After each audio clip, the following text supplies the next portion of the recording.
paper. I'm going to get my little paper. Okay. I got my cheat sheet.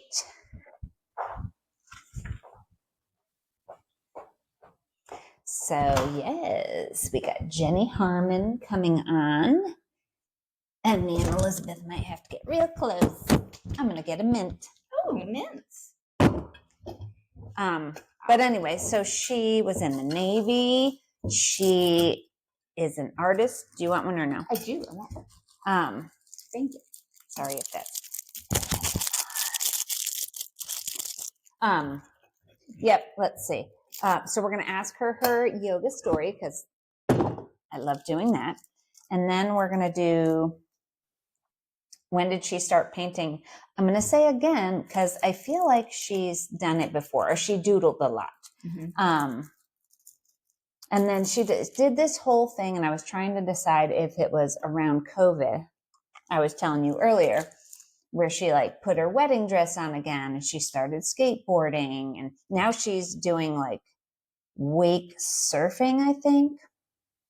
And she does alcohol free. I mean, she's been, I forget how long, we'll ask her. She's doing quilting. She's quilting. I want to know how that all got started. How long has she been doing it for? Is that recent? And then basically what would be her, if she had one message to share with everybody, like some yogic message, like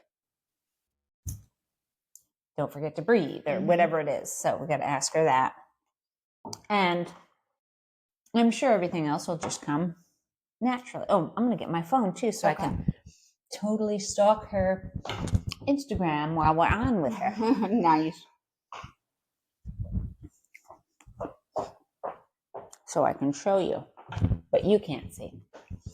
You'll just have to go on there. So, but I'll put her website. She has a website. She has, I don't know if she has any paintings right now. They might have all sold out, but she has paintings, which if you looked at my Instagram, you would see she's meditating. It's everything we're going to ask her. She's got her flight suit on. She's meditating, and there's artwork in the background. So, so fun. But I'm going to pull up her thingy. Everybody knows what that is. A thingy. But she says here, youth is a mindset. So, and that's one of the questions, kind of, I didn't know what she called it. On her Insta, she says youth is a mindset? Okay, got it. So I love this so I know one of our questions for her is when did she start painting again? But it makes me want to ask you, in addition to yoga and podcasting and everything else that I know, what are you doing to like spark your creative spirit? Like what are the things you're leaning into? Chaos? No. Well, writing my book, Murder Mystery, in a hair salon. Not in the hair salon. Well, some of it may or may not happen in the hair salon, but I digress. So I'm doing that. I'm doing disc golf here and there. And then yoga, teaching. Well, hopefully I'll be adding a few classes and locations in. And coming soon? Yes, coming soon. And doing more of a progressive flow or a slow progressive flow. I haven't decided yet, but that kind of stuff. I don't know. That's it. How about you? For my day job, I've been doing a ton of like industry research and thinking about like how consumers respond to the marketplace and how businesses respond to the marketplace. And I know that sounds like worky stuff, but like no, but it can totally be very like creative. taps into my creative. Like I'm at the point where I'm so interested in it that I have trouble sleeping at night because I'm like, oh, another idea. Oh, I got to look that thing up. So like that's one. And then from a more like meditative perspective, I've been drawing eyeballs. Oh, cool. So I've got like I keep my sketchbook near my work desk. And so I'll do my meeting or I'll do my whatever I need to do for deep thinking for work. And then I'll set time to like, okay, now I'm going to draw an eyeball. And so my sketch pad has like 20 eyeballs on one page. And like, I'm just like over and over and over again, really refining the ability to like create the depth that I want to create. Because I'm not like a natural artist. My son is a really good natural artist. Mm-hmm. And because it's so important to him, well, and that's not fair. I have always wanted to be an artist. So like I try to like tweak that skill where I can. Oh yeah. Because I get a lot of like release from doing that. So that's like my like just for me, nothing else. And then the other thing is I'm studying Spanish. Oh, cool. My family is Mexican. My dad speaks Spanish fluently, but his dad was first generation immigrant. And my dad got bullied a lot. Like they were the Mexican family that moved to like all these southern towns. My grandpa worked for the Bureau of Prisons, so they moved a lot. And so they were constantly starting in new schools. And he was like the Mexican kid starting in the new school. And the new kid. And he got bullied. And so when he had us, me and my brother, he wanted us to assimilate. So they never taught us Spanish. And I really regret that I never learned. So like I'm working on like building a basic vocabulary. They could have like super secret taught you Spanish, but he like, totally don't speak Spanish in school. Mm-hmm. Don't do it. He was like, he just wanted us to be like all the other kids, so we wouldn't have those. A lot of people do that. I'm finding, but that's cool. Did I tell you I painted footballs? Did I ever tell you about that? Like actual footballs, painted footballs. Okay, or it started out as like for one of the football teams that Richie was on, maybe Aiden. I can't remember if it was, if he was on there or not when I was doing footballs. I think he was actually. Cool. And then, so it was a football and it was the Wolverine football. And so they showed me this one football that somebody had painted and it was good. But I'm like, if I'm going to paint a football, it's going to be like super artsy. So I had this vision in my head, and I painted this football. I have to try to find it. What did you use? Like what kind of acrylic paint, I think it was, but I spray painted the whole thing white with just regular spray paint and then realized later I have to coat it with some, I don't know, it's like a sealer that you put on or a prep that you can put on. And then you do that. Yeah. And if it was humid, things didn't work out great. Sometimes it was a little tacky, but now after I started painting sneakers and quickly decided not to, but with sneakers, the leather sneakers, you need to get this other stuff that you add into the paint and heat seal it, which would have made the footballs last so much longer. But no, it's so funny what you learn. Like there's like this, like you have to get comfortable with the idea of like sunk cost and sunk time. Yeah. Because you've got to iterate through it to like figure out how to do it so that it'll last. Yeah. Like, and that's whatever it is, right? Yeah. I think one of the lessons I've had in business is everybody wants an immediate perfection. And there's just no such thing. You have to iterate through it. You have to have some times where you stumble so that you can refine to get to the best possible thing. Exactly. Now I'm going to obsess. I got to find it. So when I was in college, my best friend and I would get together for craft nights at my house, and we did all kinds of things. We did aprons. So we bought like canvas aprons, and then we like painted like school supplies on them and put names and gave them to our friends' kids or like our friends or whoever needed an apron, like, or people who didn't need aprons. We just made aprons for everybody. Maybe you turned some people on to aprons that wouldn't have necessarily had an apron before. Worn an apron, excuse me. One year we made bath salts, and we went to like Michael's, or we bought those pretty ornate glass jars with corks in them, and then we made the bath salts, put the oils in, and we gave everybody that for Christmas one year. We made wine glasses one year. Oh my gosh! Wow. Well, the wine glasses we just bought, but still, then we painted names. Hi. Can you guys hear me? Hi, Jenny. Yes. Yeah, we can hear you. I'm Elizabeth. Awesome. Hi, Elizabeth. Nice to meet you. Nice to meet you too. I feel like How there's are a ya? delay. Is there a delay here? Is there a delay on your end? It doesn't seem like No? it. Okay. And it's really cool. There's this magic thing and it like buffers it all out later and everything. So even if we break up a little bit, it won't seem like that on the Okay. actual real Thank thing. you, AI baby. fixes it. Yeah.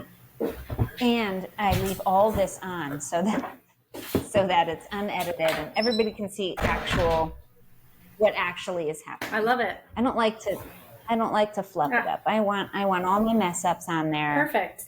So, but You're my kind I of take people. you off a lot. Flaws and all. Exactly. That's right. Yes. We're not perfect, so let's not pretend we're perfect. Yeah. And I'll probably overlook something. And plus, editing is a pain. And it's really It takes too long. It takes too long. I just don't have time for that. It's a lot. I mean, I think it's a lot to learn. I'm not ready to go down that path at all. Technology and me. No. Yeah. Yeah. That's what somebody told me about this magical Riverside website. And I'm like, ooh, that does everything. I'm going to get that. Way less thought, way less time. Yeah.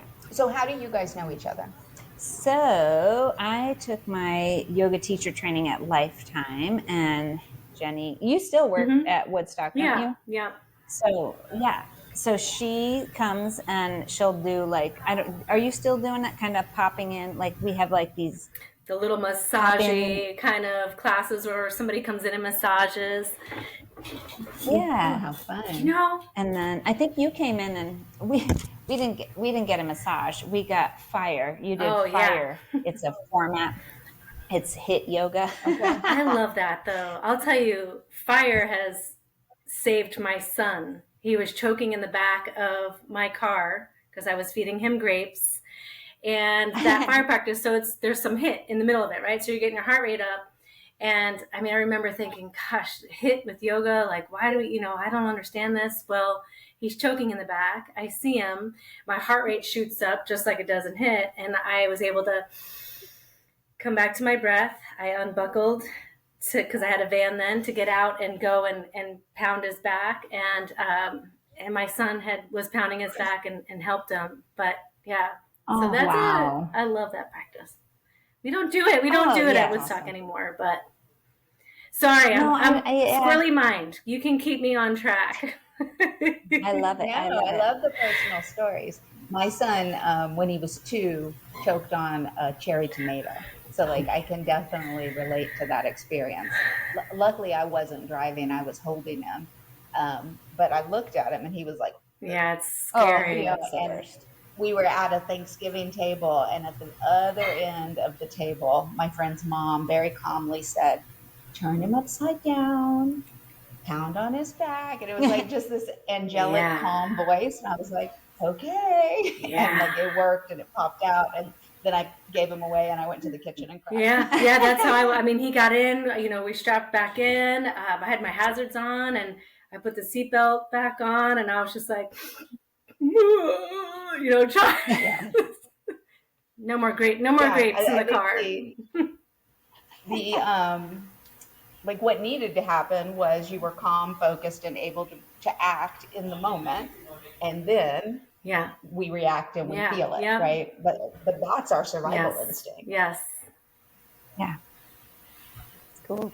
The yoga tools, we always talk about yoga tools. Yep. Yoga off the mat. But so since we're talking about yoga and choking, but your yoga story, like when did you first get into it? And then when did you get into teaching it? Like, did it happen at the same time or was it several years? It's really funny. I was in the military, and when I was still in the military, I was in the Navy. I wrote a letter home to my mom. This was 2000 or 2001. I'd have to go find the letter, but I wasn't yet out. And I had said, I really want to help people and I want to teach yoga. And so like when she gave this to me a couple years back, I remember thinking, gosh, I don't I don't remember at that time being really into yoga. Like, I wonder, like, it's not like I was going to yoga all the time. I wasn't into it. I think I had dabbled in it a little bit. I think I had one class in the military as part of my training. I was in training for 2 years before I did my job, and that was part of the mental training. And so I actually didn't start practicing yoga regularly until after I got out of the Navy. 2001, I started going to college in Seattle. I moved to Seattle, and at the college they offered yoga, and it was a quarterly system, so it was every day for an hour. So I got to really dive into the practice, and I remember loving it. I remember it being a very physical thing then.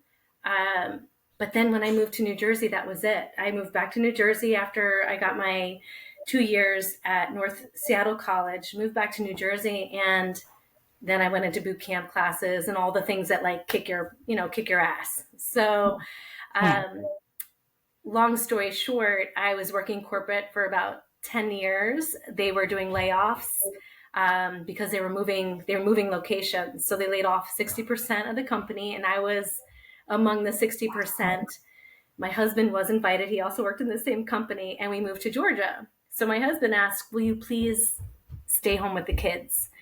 And going from working corporate with 2 young kids to staying home was very hard and torturous there and there. So it was challenging. Plus I had to work for the company for 6 months to collect my severance. So it drove me into a depression because I thought I wasn't wanted. I was no good. I wasn't smart. I began to drink a lot, got down here. I was still drinking a lot, beating myself up at the HIIT type classes, and made my way into the yoga studio probably, I want to say, the end of 2015 maybe. And that's when I really started to go just about every day. So I really dove in the end of 2015, had many awakenings, little awakenings, like forgiving the company, all these things. And 2017, I went through the training. So I became a teacher in 2017. Nice. Very cool. I think similar, like yoga got in my mind long before it got in my body. Like I remember talking about wanting to be a yogi or wanting to be a yoga teacher 5 years before I started practicing regularly. I was always into the new agey stuff, even in high school. Like I had the Be Here Now books from Ram Dass, and I think that had an influence too, without really doing the practice. So like you said, tell me your name again. Why I can't remember it. Oh my gosh, Elizabeth. So Elizabeth, I think that it was in my mind for a long time, and that idea of being calm and meditating and having this nice even this peaceful inner peace. It would be a long time before I started to feel that. Well, and then, right, like the cosmic joke of it all is yoga doesn't solve all that for us. We still have our hard times. We're still human. We still struggle. Yeah. But we have tools. Yeah. That's what we talk about all the time. Like it gives us tools to stop and realize what we're doing. I mean, it has opened my eyes to so much. I mean, so much. I wish it was like mandatory in the schools. I wish it was mandatory in the Navy. Even though we took that one class. I mean, I don't even think it was, I think it was laughter yoga. Like I remember it being laughter yoga and thinking, I didn't think this was yoga, but okay. So yeah.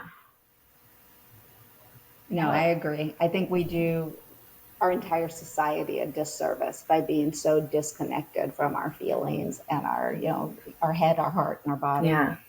Yep. For sure. I catch myself all the time. I love that I can though. And then you see the people, they don't do yoga. And then I'm like, I wish everyone could see.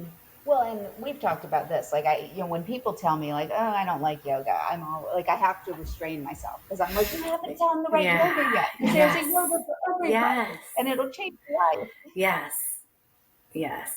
And then sometimes people will come in and then they're done. It's not my thing. And it's like, but there's so much. And once you start going into it, then I think that's why I love it so much too, because it's never ending, the learning. And I'm a lifetime learner. So to be able to be a student and it just can keep going and be able to go down all these, I don't want to call it a rabbit hole, but amazing little paths, I guess, it's just awesome. It's totally a rabbit hole. Like like that works in my brain. And even like the books that you're talking about, and like I call it the mystical thinking, right? The Be Here Now.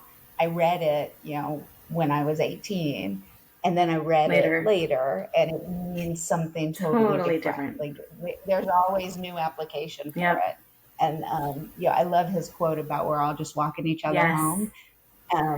And when I was younger, that was about my friends, and then as I got older, it was about my husband and my kids, and then when my grandma passed away, it was about like, okay, I was walking her home, it was supposed to happen, and so like there's application over and over and over again throughout your entire life. Have you seen the documentaries on him too on Netflix? And I think it's Netflix. There's a couple out there, and they're really inspiring to watch. Mm-hmm. I have to watch that too. Yeah, I only saw the other one on Bikram. I've only seen that one. Yeah, that was. But wasn't Ram Dass like? He was the one that was a like Stanford-based scientist. I think so. Mm-hmm.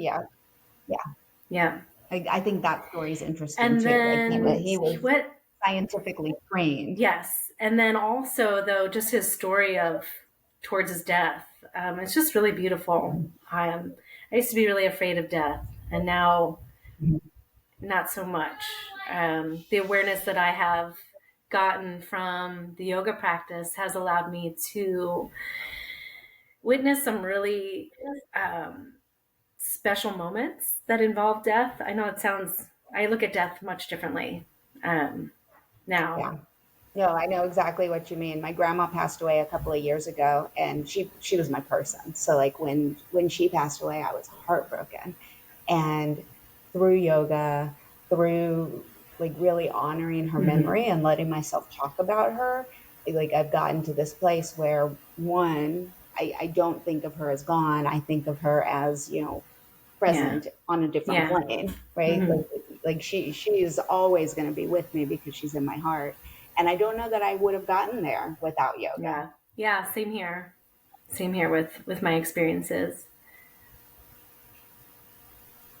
Because didn't you had posted somebody from the military recently, maybe? Somebody from the military. Gosh. There's a picture. I don't know. I mean, so perimenopause has got a real hold of me right now. We can't hold a thought. I'm like, no, and here I am. I just stalk your Instagram. William Donovan. Was it 9/11? Yeah. Oh, yes, it was. Yeah, he was in 9/11. He was in the Pentagon for 9/11. That's exactly what it was. But more of my experience with death was more of my husband's mom, my mother-in-law. And I was caring for her last year. She passed away on Thanksgiving. And, if it wasn't for my yoga practice, I don't think I would have been able to kind of pause and just observe and be non-reactive with her getting sick and needing more care. And then she had the surgery and she just kind of went downhill after that. And, just being able to observe all of these emotions, like I think in the past I would just be angry and probably guilty because I love her and I feel bad that she, just sad. But because of, and I think the mindfulness practice and yoga allowed me to observe all of the different thoughts and all of the different feelings. So being annoyed that I have to care for her, but also how much I loved her, and then confused, and then guilty because I'm mad that I have to do this while I'm taking care of kids, and then also learning to give myself grace, which you learn these things on the mat, and not everybody understands that until you are practicing for a period of time. You don't go to yoga to address, oh my gosh, my mother-in-law now is sick, I need to go do yoga or something. We practice leading up to that so that we can be prepared for it, right? So throughout that, I was able to witness her transition for the most part. Like, I noticed that she was seeing people that had already passed, having full-blown conversations. A lot of people would look at that as dementia, or her meds are off, and we checked all those things, but I was able to say, no, this is different. And I mean, she saw a bunch of people get up out of wheelchairs and run. And I thought, oh my. So I was able to seeing through the veil. Yeah. And it was really special. And I think that allowed me to get more comfortable with death, allow those emotions to flow through, of being sad. And, I still feel guilty. I could have done better. I think we're all going to always feel that way, right? No matter what, as a parent, as somebody taking care of, an elder. But yeah, it was really special. And I really do believe that is part of the yoga practice. I mean, I wouldn't have had that if I was my New Jersey crazy, going fast paced self all the time and just go, go, go, go, go, go, go, go, go. I was able to, the same with somebody choking, just, you bring it down, you don't react, you have control, and you can feel the heart rate going. You can, all right, I'm not hardly breathing, but... Right. But you have enough space mentally to respond as opposed to react emotionally. Yeah. So that was a really beautiful, sad experience, but it was really beautiful. No, I think too, to your point, you don't start going to yoga in the middle of crisis. But if you've been going to yoga, you're more prepared to deal with crisis. And it's in those times, right, when everything's falling apart and you're like, I don't have time to go to yoga. What, are you crazy? Yeah. I can't go to yoga right now. I got these things to do. But when you have a daily practice, at least for me, I know that I have to maintain my daily practice to deal with what today brings to me. Makes it easier to drop in no matter what's going on, right? Mm-hmm. Yep. Yeah. Well, and I think too, one thing I've learned with my practice is some days it's one sun salutation. Yeah. Right? Some days it's sitting on my mat and breathing. That's something I've learned just within the last couple of years. I mean, Rachel, I know you joined us with the 30 days. We just did like the 15 minutes, right? You joined. Oh, so and that was so powerful for me to learn that, movement is important every day. You need to move. You need to, get your heart rate going.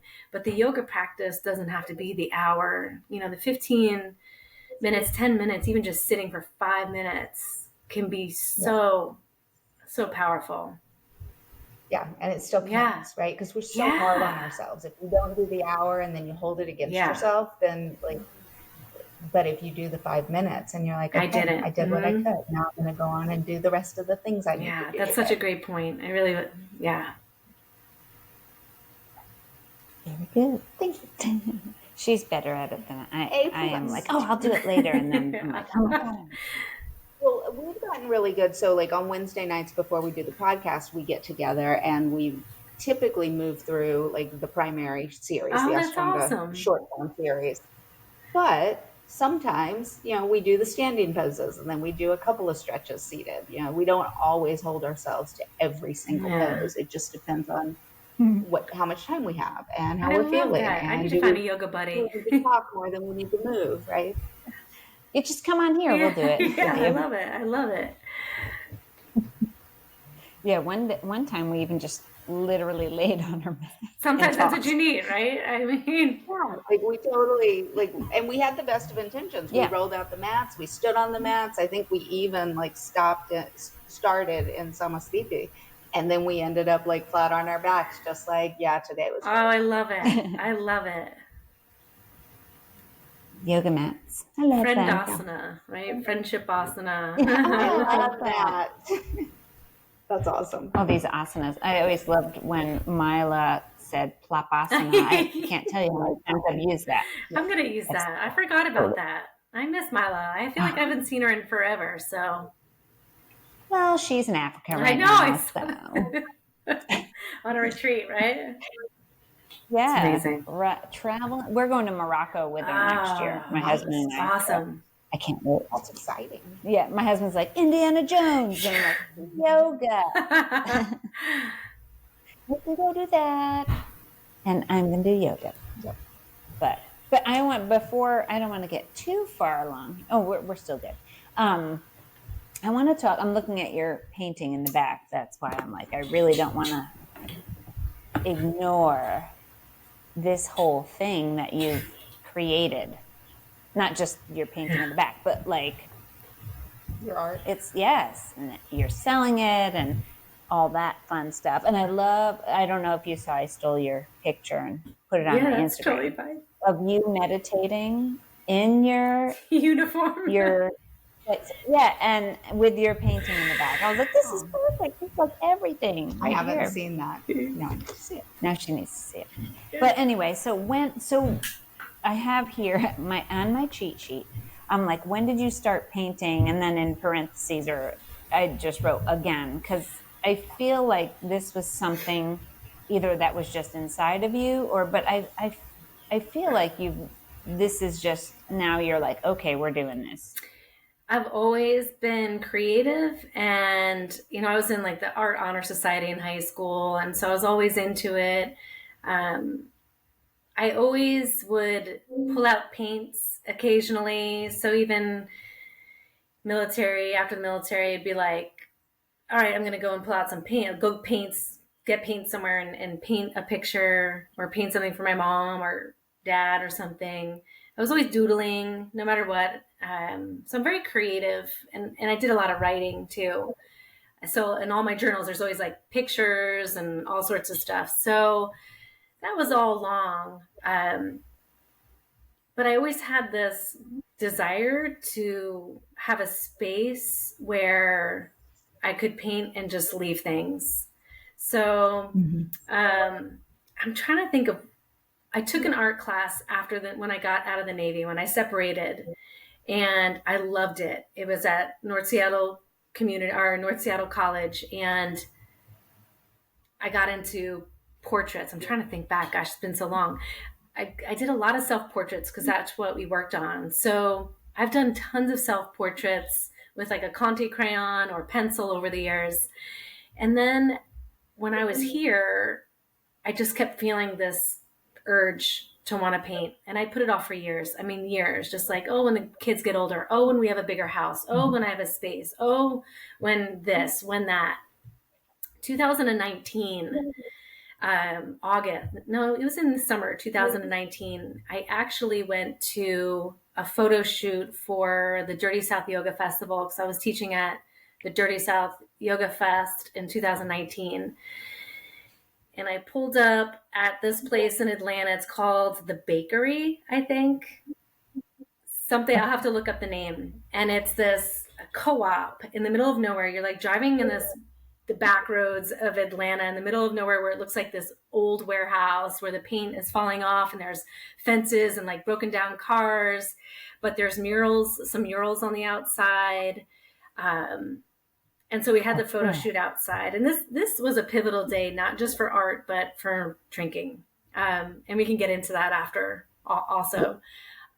But when I got there, it was like an in my face, like I loved the murals, and I was just kind of like taken back. We took pictures, and then we looked inside, and there's a bunch of different areas where different artists had their stuff. So there were sculptures, there were paintings, there was just things, like artists collect things. And I felt so much inspiration. And it was at that moment that I was like, what am I doing with my life? Like, I am meant to have a space like this. I am meant to be creating. I'm creative, and like I have idea after idea after idea. I also had been wood carving about 10 years ago maybe 15 years ago before my kids. I fell into that because my husband wanted to learn, and then we ended up doing it together. So like I had all these carvings down in my basement that I never, picked up again or never finished.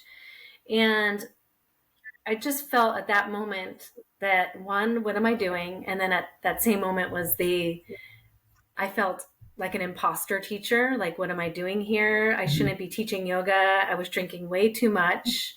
I mean, I was very high functioning. So I would drink just about every night. And just feel off the next day.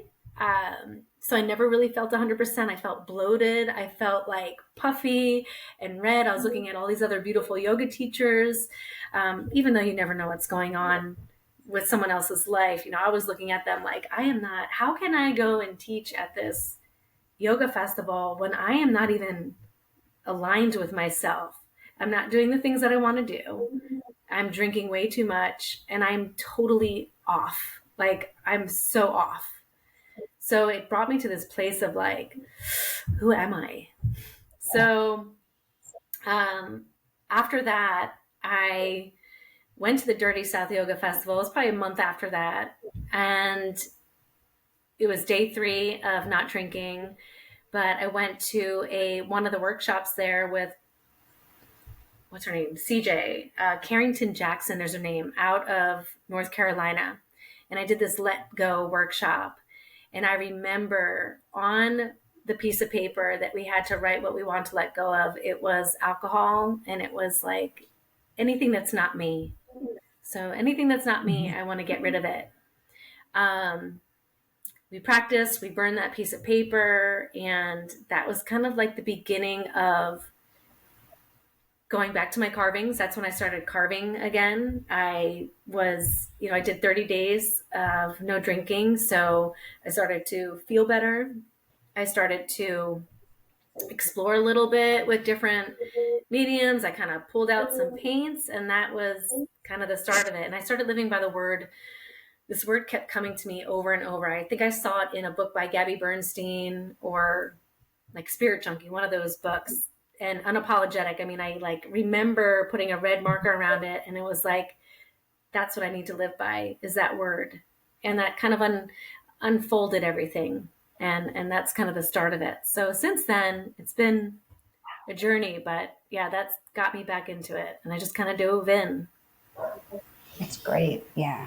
That piece is beautiful. Thank you. Isn't it? Yeah, it's hard to see. There's like glitter on it too. I sprayed a bunch of glitter, so it's like sparkly water.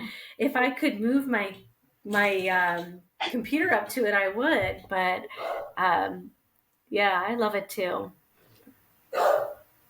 Yeah, I might even remember when you were. No, maybe not.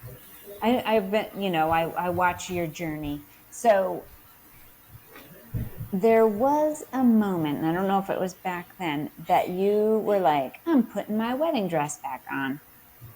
When was that? Because you did you jump in a pool? Yeah, I've worn my wedding dress every year since we got married on my wedding dress. That's what it was. Nice. Yeah, I felt like, why do we wear this dress one day? Why do we put so much pressure on one day? Why not extend the day and feel like a bride every year? So thankfully I gained a bunch of weight before my wedding because I didn't know I had thyroid issues. So the dress it's fun to wear, and it's kind of like every year it's like a pivotal, it's kind of like something that meant something. So like I've worn it to the skate park. I've worn it to when I used to teach at the farm. I've worn it in my studio because that was a big, when we turned I went from my little table painting to like the corner of my unfinished basement to now like my entire unfinished basement is pretty much one half of it is my studio. We threw up some walls, so it's not like the ceiling's not covered, and I'm totally happy because it's a mess most of the time. So I love it. Yeah, so this year, I don't know, you want to take any guesses? I don't know. I won't say anymore. Yoga? Doing yoga in your dress? I did that. I did that at, so I did, I know. All right, don't say it. Don't say it. You probably do know. But no, I did it. So my first yoga teaching gig was at Love Goga, which is the yoga with goats. She was the first person to officially, yeah. So my first students were also amongst a bunch of baby goats. Nice. Nice. No, but I love that concept, right? I think ritual is so important because it helps us mark, Yeah. mark change growth, mark evolution, mark, and so you're marking the years with this thing that's just really important to Yeah, you. and I That's encourage beautiful. anybody, even if you can't fit into it, like don't cryogenically seal it in a box somewhere. Like get it out and get it dirty and get it like what daughter actually wears their mom's dress too? I know that's like a dream for a lot of people, but I've never seen anybody to wear somebody else's dress. I don't know about have you guys? I mean maybe, I don't know. No, everybody wants their Yeah. own.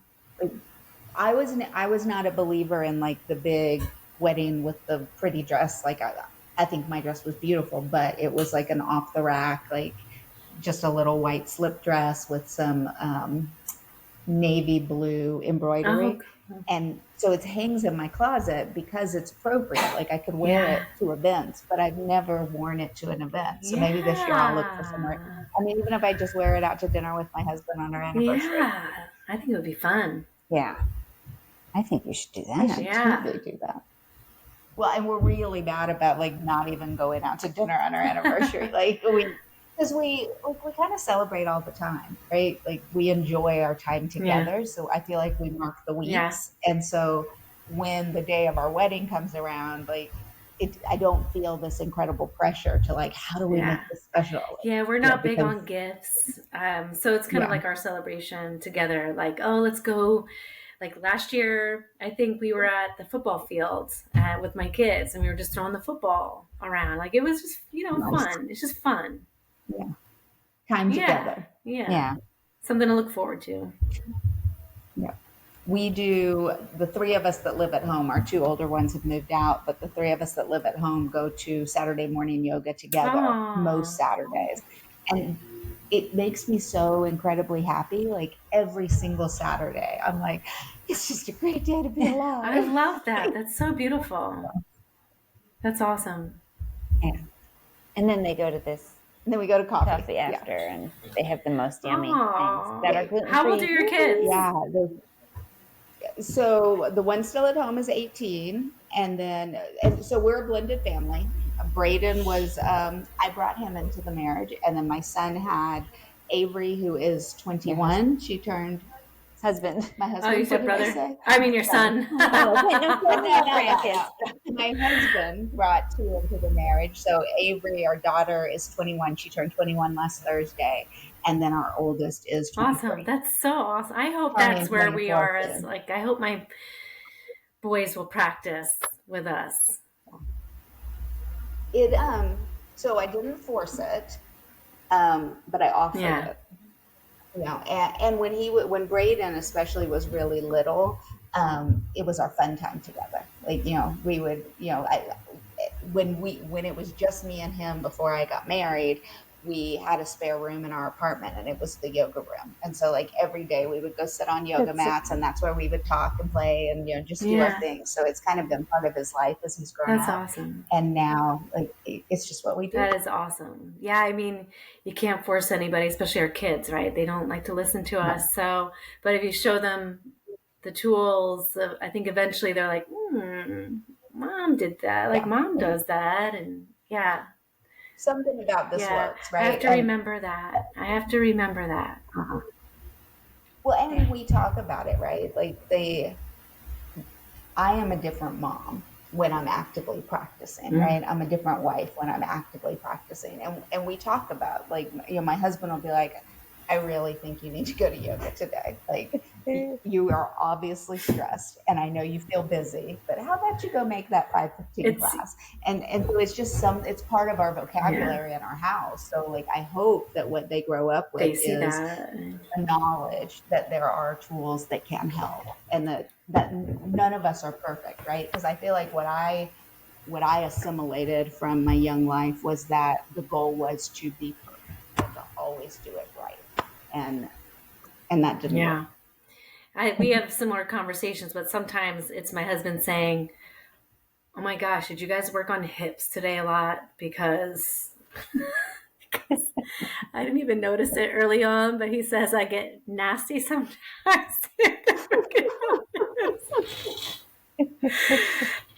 Well, And I'm like, are you just trying to be a hanging jerk? out. Or like, no, he's like, no. Like, sometimes you really have an attitude on those days when you like are really working. He's my guru. We work out 3 days a week. So like we do big muscle groups one day, like one day is typically a really hard day, one day is like semi-hard, and then we have a like flesh it out day. And I am not shy at home about like groaning up the stairs, Yeah. like, oh my legs. Which was Monday. That was Monday, yes. Well, and then on Monday. So I came, we did our leg day, and then I got in the car and I drove 4 hours to Nashville. Oh boy. And I was like, I can't go. I gotta keep here. Yeah, it was a tough drive. I pulled over for gas and I was touching my toes and stretching my hammies. She's like, curses to Rachael. Yeah, it was. I did it too. After they left, I did the same workout, like fully, because usually I'll do like 5 reps of each. You go, oh yeah, that goes together, and then I did it, and I'm still sore. You're like, damn, that was a hard one. Damn that, Rachael. But yeah, that's that. But yes, let's talk about the alcohol-free thing, because you are too. Like I am significantly less alcohol than I have ever drank. And that's huge. Yeah, I haven't. I'm not dry. Yeah. I'll let myself have a drink here and there, but it is definitely not a mainstay in my life anymore. Yeah. How do you feel? I feel great. Yeah. I feel, and my husband and I talk about it, right? Because like early in our relationship, it was like, let's go out for a fancy dinner and then we'll have wine with dinner. And then, and then Saturday mornings we'd wake up and be like, yeah, I don't feel great and I don't want to do stuff. And now, even if we go out to dinner on Friday night, we eat really clean, and we typically, if we have a drink, it'll be like we'll share a glass of wine. And Saturday mornings come around and we're up hours before yoga starts, and there's no question about like, can I do a yoga class, because nobody's hungover. Yeah. And that's awesome. Yeah. So I told you, I was telling you about when I went for that photo shoot, and that pivotal moment of like, I'm drinking too much. I felt awful. And I did my first 30 day then, and I followed a book. It's written by Jack Canfield, how to like cut back or quit drinking in the comfort of your own home. And, leading up to that, I'd done a lot of detoxes, cleanses where you're not drinking also, and I would feel fantastic, but I never put the two together. And to be honest, I didn't realize how much I drank. I really didn't, because it's everywhere. It's promoted everywhere.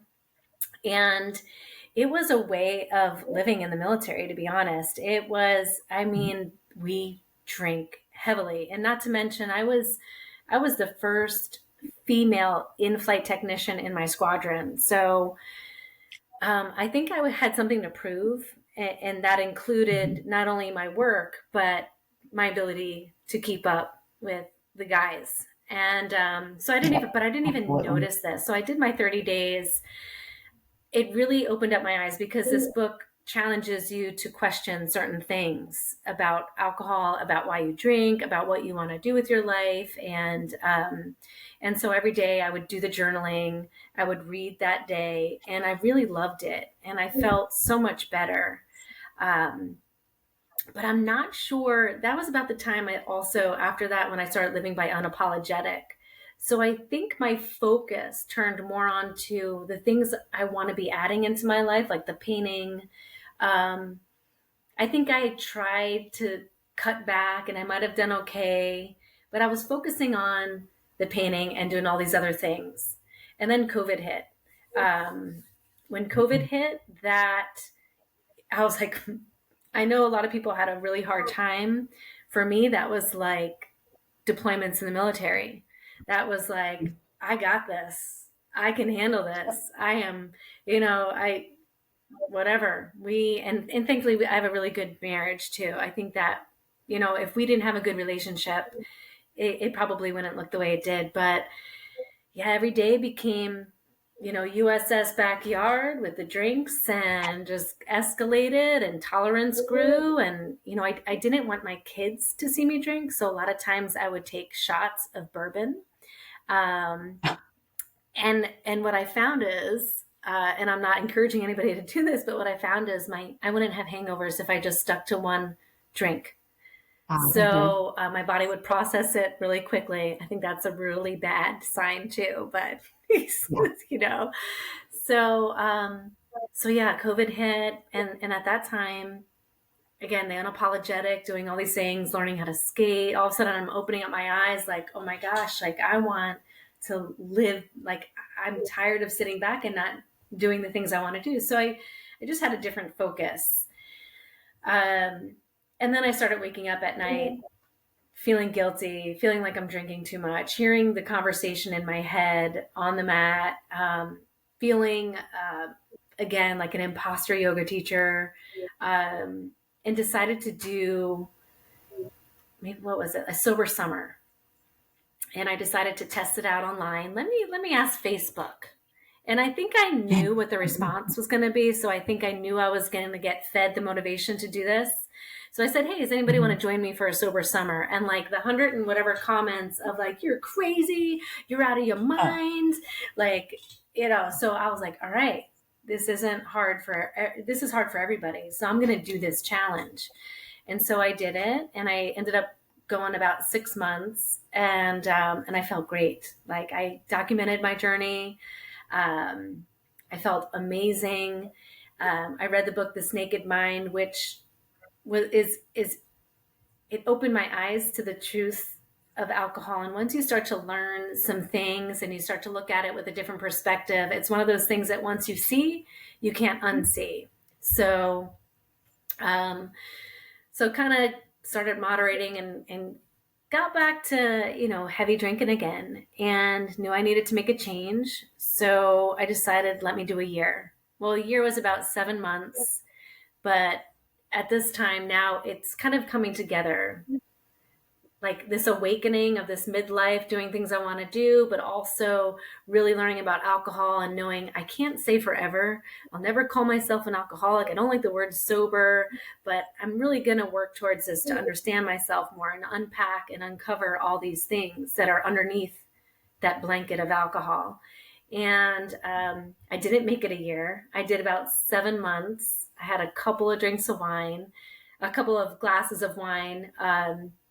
And then I moderated. I was in a really good space where I moderated for a year. I up until this past June, I think maybe 20 times, 20 days I had a drink or two.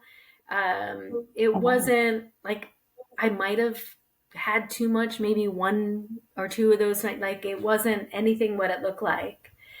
So I decided to book this trip with a friend to Napa in June. And I said, this is the perfect time. Like, I have so much control.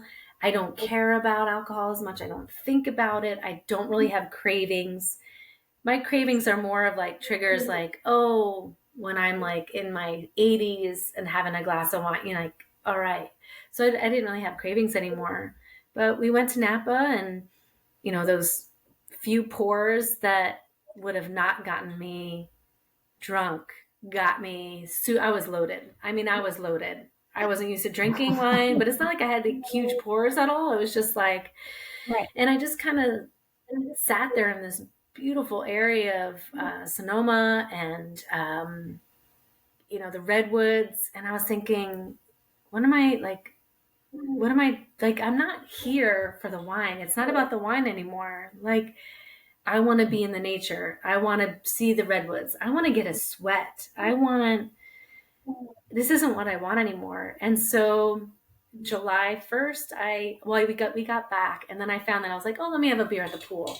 Oh, let me have wine with drink or with dinner. Oh, let me, so it was moderating still, but Right. I was allowing myself to do it a lot more often. And I also started to get really mad at society. I was kind of like, I can't stand society and how much they push it. Even there's yoga classes, yoga and wine, and I used to have those classes, yoga wine, yoga beer, yoga, Yeah. and to each their own. I think it's a good way to get people in the door, But it was Yeah. everywhere, and I started to get mad at alcohol, and then I just decided July 1st. I said, you know what, I don't want it. So I've been like, if I had to count my days, which I'm not really big on, it's been since July 1st, whatever that is. But yeah, I like this lifestyle much better. I feel better. I also, looking back, just realized how much the Navy impacted and fueled that alcohol. I didn't realize how much I really drank until I really looked at it. I realized how much I didn't want to be honest with myself, and it's been amazing. It's been amazing.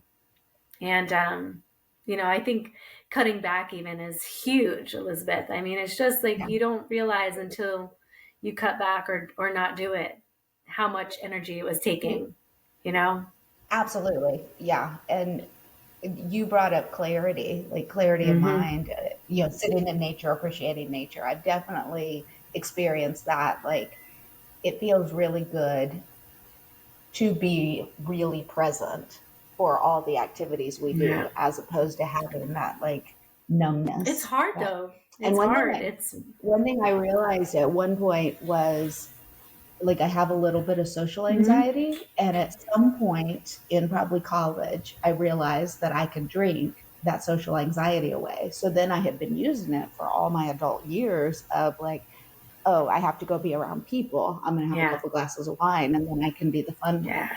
And I had to really deconstruct that, because like, I believe I'm always the fun one. Like, Yeah. why? Like, what's this? Why I'm telling myself that I have to drink in order to be the fun Yeah. one? And that was really hard to kind of break down and like move past. And even now, like, sometimes there's that desire, like, oh, I'm feeling kind of introverted and I have to go to that thing, and maybe I'll have a drink and then it'll be okay. And then I challenge myself, like, really, Yeah. really, is that what you need to like go be a good person? Because you're always a good Yeah. person. It's challenge. But You don't with the realize how many constant challenges conversation. there are until you're not holding a drink when you're out with other people. And then you Mhm. see it or you feel it, or I went through a period where I was like, gosh, I'm so boring. You know what I mean? Even though like I do Yeah. all this fun stuff, but I'm so boring. Like I don't know what to talk Mhm. about, and the social Mhm. anxiety, and then just hearing, some of the things people say.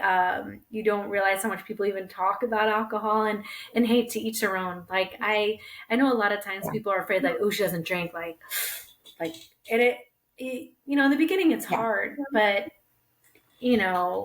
I think I don't care what people do, and it's something I had to fight through and work through. My husband still drank when I did, my sober summer.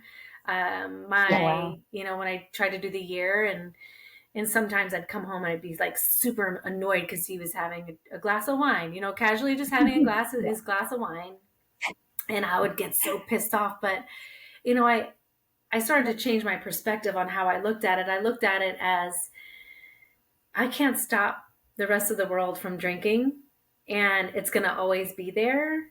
And if I can get comfortable in my own home and work through it, and um, do this with him here, I can handle anybody else outside of the home. And there Absolutely. were hard times, but he's also really supportive. He's been like, "Do you want me to wait?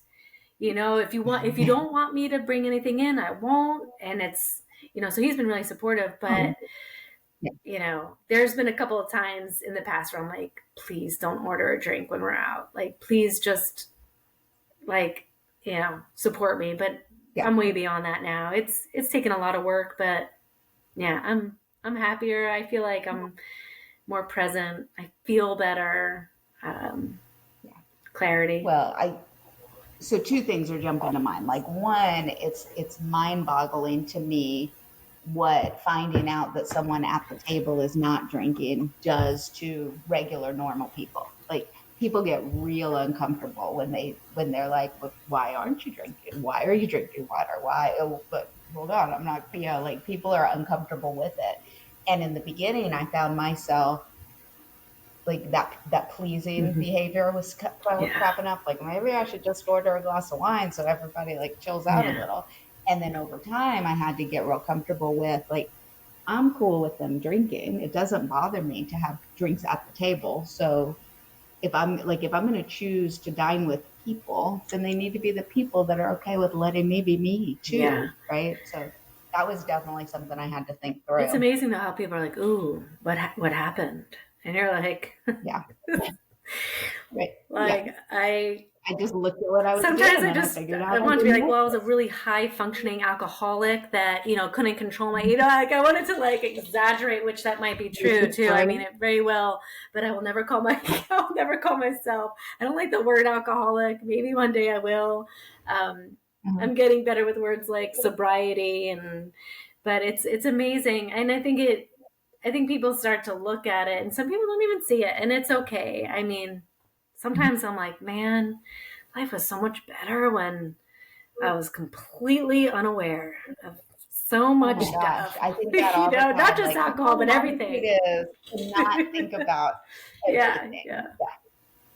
But the other piece is, the more I read, the more data comes out that like there's really no good amount of alcohol. Yeah. Like moderating, there's not an amount of moderation that improves your health. I know. I'm sorry to all of you if you're watching this.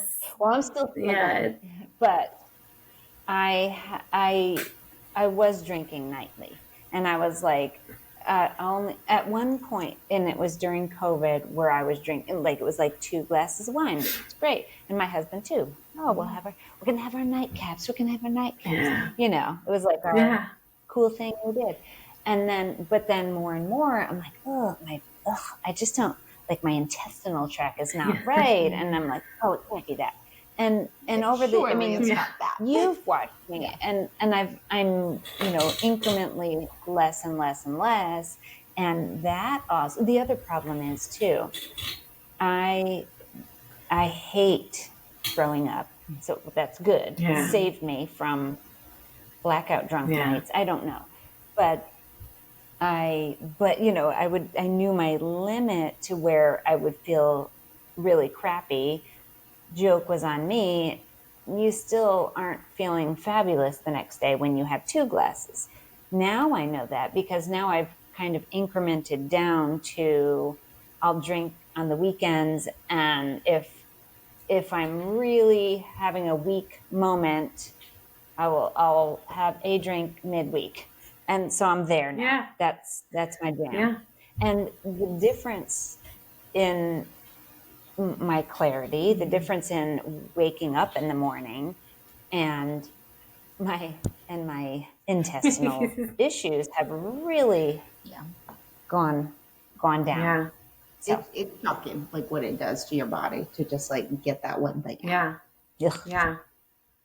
Yeah, I mean it's similar to the tobacco industry right now, where this big ship is just starting to turn. Now I don't know if we'll ever be like how much people don't smoke now. I mean, people don't smoke in bars. I think bars are always going to exist. I can't imagine them not. But I think just having the awareness around it, and just having those, do I like the way I feel? And, when you're questioning and you're aware of it, that's different than just every night, and not being aware at all. Yeah. So it always starts with the awareness. And, some people are fine with it. But if you're somebody that in the back of your mind, you don't want to be doing this, and, then I say those are the things we have to try and follow. Not even just alcohol. It's all the things, right? I want to be creating more art. I want to paint. I want to paint. I want to paint. I feel off. What haven't I done today? Oh, I haven't practiced, or, whatever it is. Yeah. What am I doing that is holding my motivation back? Yeah. Right. Yep. Well, and the interesting thing is, we talk about how societally, like we are such a drinking society, but the market research is showing that the younger demographics are not drinking the way we used to No. drink. And that's why we're starting to see mocktails on menus everywhere you Yeah. go. Like, but then don't even get me started on the sugar because like then I'm total Debbie Downer.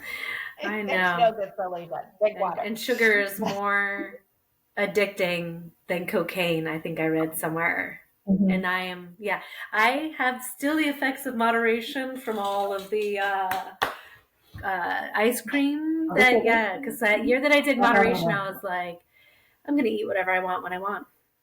And and now I'm seeing the effects, and it's okay.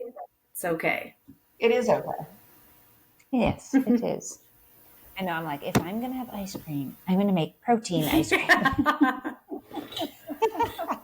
What can I put in this? I saw a meme today that was like, I never dreamed I would spend my adulthood thinking so much about how much protein I'm eating. Oh my gosh. And I was like, yes, I identify with that. Oh, I have to see that meme. Yeah. You have to If it comes up, I'll send it over. All right, I got one final. Oh wait, no. We have a speed round real quick. Okay. Because I have to know about quilting. When that started. Just real quick. Oh gosh, my mom and I, we call ourselves the off-kilter quilters because we're not perfectionists. Just so you know, we're not like those, beautiful quilters. But I want to say 2006, my best friend got married, and that's when we made the first quilt together. My mom is like, she is so incredibly creative. She can make anything out of anything, like quilting, crocheting. I mean, she's amazing. Her house, like she puts, the way how people can put things together, and she's got a creative eye. Yeah, she turns chicken coops into like side tables with. I love people like that. I do not have that skill, but I love surrounding myself with people who have that skill. So we have a lot of fun together. We just, we dance and sing and do all these things. Right now we're working on a quilt, though, sadly for a family in our community in Woodstock. Their son was tragically killed in a car accident. And his friend was driving and he was drunk. So for me, it's extra special because, one, I want to give back to them because it's what a tragedy. But also, I think my lucky stars almost every day that some of the really poor decisions that I made under the influence, that I didn't end up in, as a passenger or a driver or in jail. And so I also really feel for the driver, but it's really special because I feel like, I don't know, I feel like I can put some love, and it's meaningful to me because of where I've been and what I've been doing. Yeah. So we are still having fun doing it with the music and just talking about,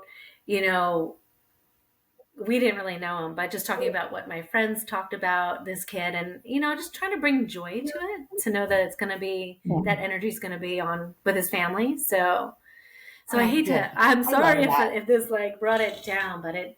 No, not at all. Like I love that practice. I crochet, and I come in and out of crochet. My grandma taught me when I was 16, and I didn't finish a blanket till I started a blanket and finished that one when I was like 35.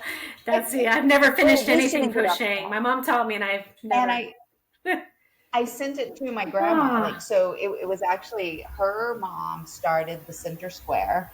And then my grandma taught me how to crochet on it. So then we worked around it together for a couple of rounds. And then for years, I'd pick it up, I'd work on it, I'd put it away. And when I moved here, I found it unpacking. And I was like, okay, I'll finish this. And I finished it and I sent it to my grandma. And so like 3 generations. That's amazing.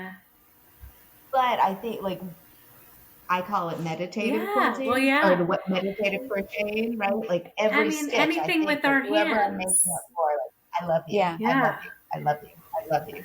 And So then when you give it, you're giving all that love. Yeah, I love that. And I think anything can be meditative when you're using your hands, you know? And that's why I love to paint so much. It's just so meditative. Well, and I found pretty quickly that I can't watch TV and crochet because I lose my count. So it has to be like a quiet, focused thing. Oh, that's interesting. I'll have to ask my mom. Yeah. Because she can bust out a whole blanket with like a pattern and like little balls on the whole thing in like a couple of weeks, but she'll be there like, and you're like, Mom, how are you doing that? She's amazing. Yeah. So do you hand quilt or do you sewing machine? I use a sewing machine, and we move. I was like, oh, are you hardcore? No, quilting is like big, like complicated business. Yes. Like I have gone as far as cutting squares, and then I always like walking away. Yeah. It's overwhelming. Yeah. We don't follow patterns. My mom has kind of created a pattern that she follows for some of the stuff that she does. I'm more of an organized crazy quilt, if that makes sense. We move like fast, and I love to. I like to write words in the quilts. So like as I'm sewing, I'll draw flowers so that like the stitching's flowers or words or like the word love or stars. So it's you can tell that somebody made it. You know what I mean? Like sometimes these beautiful quilts, which gosh, I love them and I wish I had the patience to make them perfect. But sometimes these days I feel like you can't tell what's handmade and what's machine made, or I don't know. I like the imperfections. You know, I like and the secret words and secret messages you leave in there so people know like you were there presently, mindfully in the work. So I'm identifying the commonality. Like I know why you guys are friends, right? Because you have the same philosophy about our podcast. Like I want it to be wacky. I want it to be like broken, and like all of the flub ups are still there, and like that's just part of who you are. So it makes total sense that you guys are friends. Yeah, I love that. I love that too.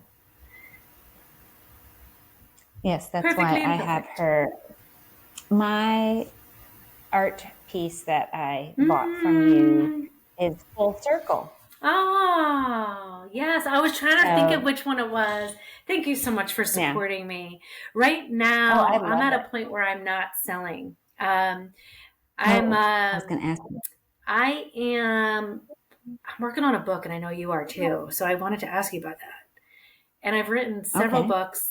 They're all in rough, ugly first drafts, but I have picked up one that I'm really working on, and I want to include the illustrations for it. So I've been more working for the meditative part of it, and then for my book. So speaking of which, have you guys ever heard of paint medicine with Paula? Have you seen that? No. Oh, see, I think yogis would absolutely love her class. So she's in Roswell, and when I started painting, I did what you call intuitive painting. So it's really just going with the flow. But she teaches this. It's called paint medicine. They meet once a week for I think 4 weeks, and it really is like a meditation. Is all I can say. And you don't need to know anything about how to paint or what to do. It's literally stepping into the shoes of a young child and working with how you're feeling and just whatever images come to mind. And it is really cool and really powerful. So I recommend it. All right. Her name is Paula Brett. Paula Brett, Fine Arts. Fall classes are open for registration. Do it. Yeah. I'm telling you. We, when I did my 300 hour, I did an online one with Yoga Renew. Mm-hmm. I don't know if you've heard of them, but I might have. They're pretty. They're out. I mean, they're all over the place. They're very known, and they have an actual studio in New Jersey. Oh wow. But so one of the things, you have to go out and do teaching our community or, karma yoga. Yeah. And so I went to this boys lodge that's up here and coming, and I did a half hour of yin yoga because I'm like, I don't know if they're going to want to, like, maybe if it's dark, they'll, they didn't love that part of it. They were like looking around like, is everybody doing this? And then I brought watercolors and I'm like, we're going to just paint. And you can use whatever's on the table. And I brought like cups and different things for them to, like, if they want to trace or whatever. And they all took these cups and they made these circles. I didn't, maybe I suggested it, but I'm like, you can take anything and, paint around it or just splatter all over the place. And I had like all these kids coming out of like their rooms, the employees and the volunteers are like, can I do that? And I'm like, but it was amazing. Just that's kind of what I'm into right now. I started to feel like I don't want any more pressure. I just want to express. And like, I bought a mop and stuff. And like, I have fun with my boys too. Like when my boys are in a crummy mood, I'm like, let's go down to the studio, and they start painting and they're fighting with each other. And then before you know it, it's like, they're looking over their shoulders and like, oh, that looks cool. And oh, look at mine. And I actually use do we have time? I don't want to keep going. Gosh. I just didn't want to keep you. We got all the time. So when I told you about Mama, my husband's mom, when she started kind of declining, I was feeling mad that I was at myself because I was like, it's so hard to feel compassion and love in this situation. This is, before she really before I started to see all the things, right? So I did this challenge with myself. I got this big canvas. It wasn't on like the wood, so it wasn't stretched. It was unstretched. So it was like literally pinned to my wall. And I decided I was going to paint the word love every day for 30 days or 31 days. So every day that month. And so like I started with doing like a big roller or like this big brush. And then I hung it, I was on the floor. I was rolling around on it, just like loving it.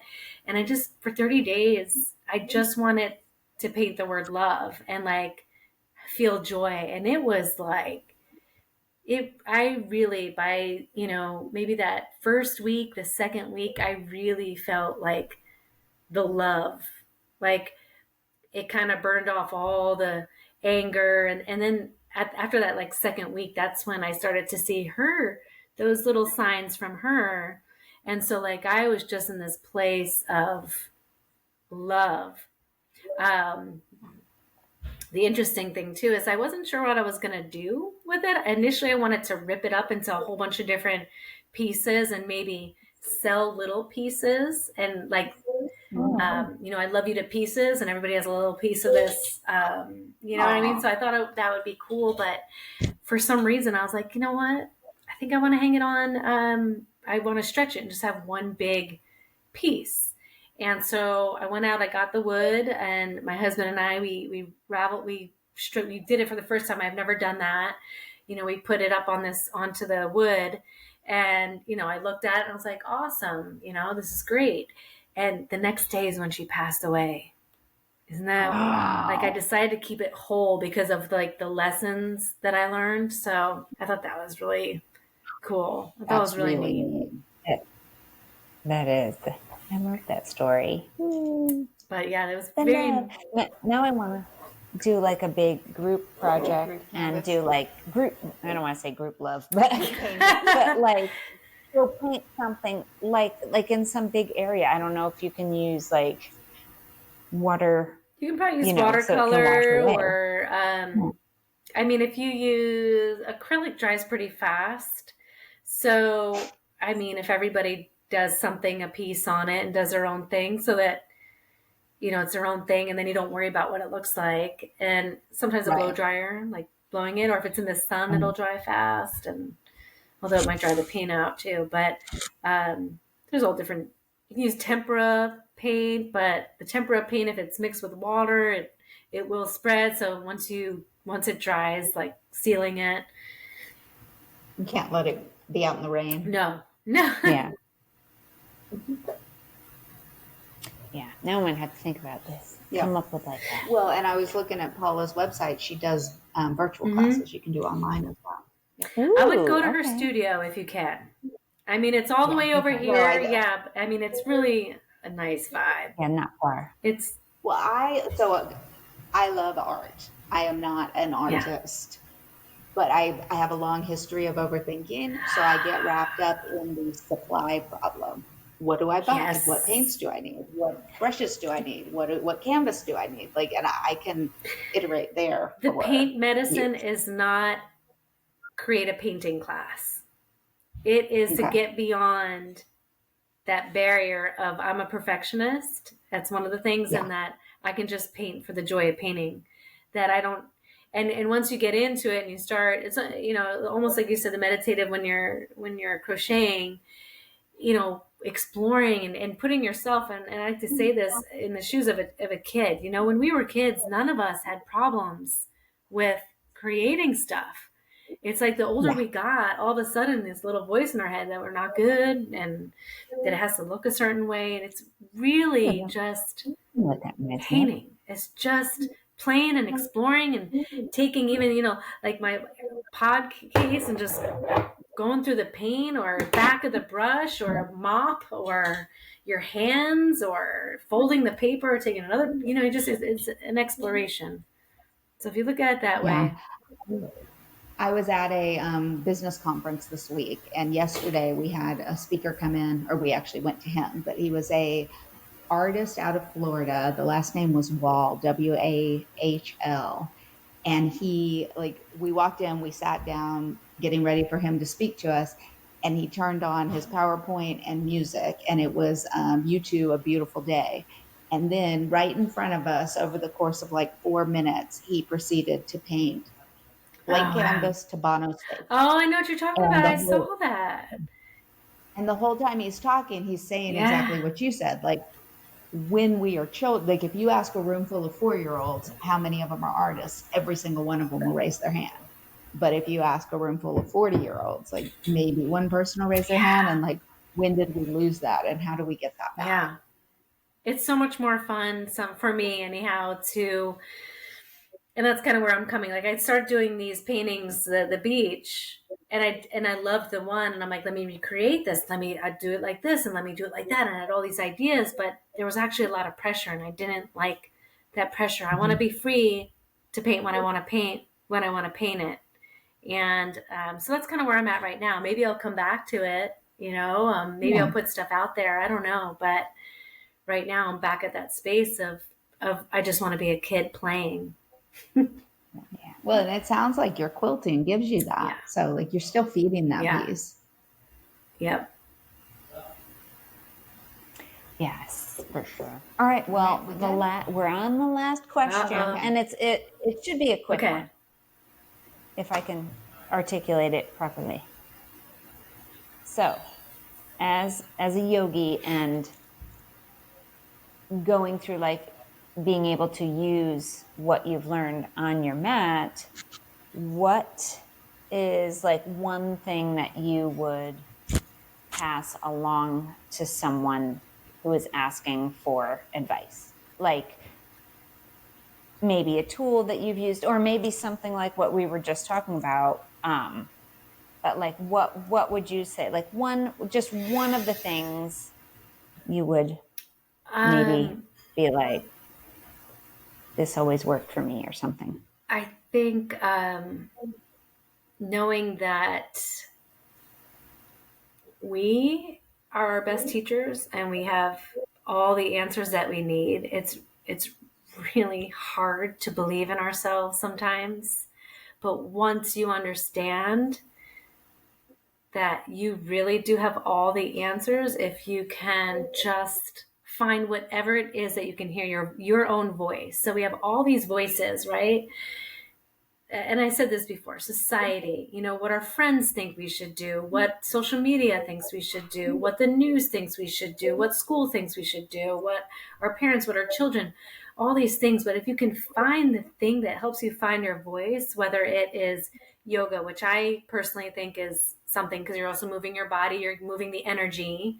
But as long as you're have something, painting, the crocheting, the writing, the walking, the anything where you can start to hear those voices and then be able to decipher those different voices and then hear that really subtle voice.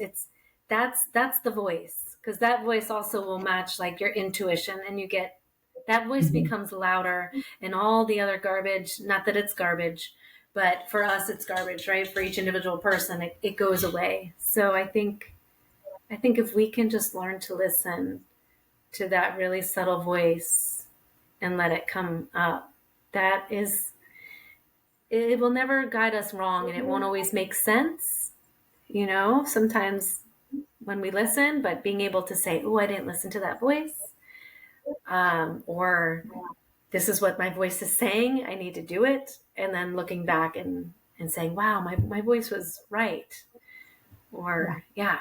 So I think that is the number one advice. Like, I'm not your teacher, I can't be your teacher. You guys, nobody else. Like it's different for everybody. There's no one way. It's just your way. Yep. We can share what we've experienced. We can share what worked for us, but everybody has to figure out like what is right for them. Yeah. I love it. That is a great close.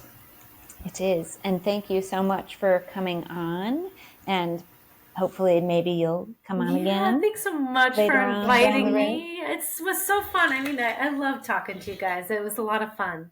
I'll have to come out there and we can practice together. So yeah, for sure. Please, we would love that. Awesome. Well, just some fire. I love teaching fire too, because people get shocked and then they're like, "What?" You're like, "This is yoga." Hey, I hope you guys are safe during the big storm and all. So, yes. Hunker down. Make sure you have toilet paper. Have a great night. You too. Thank you. Bye, guys. Bye.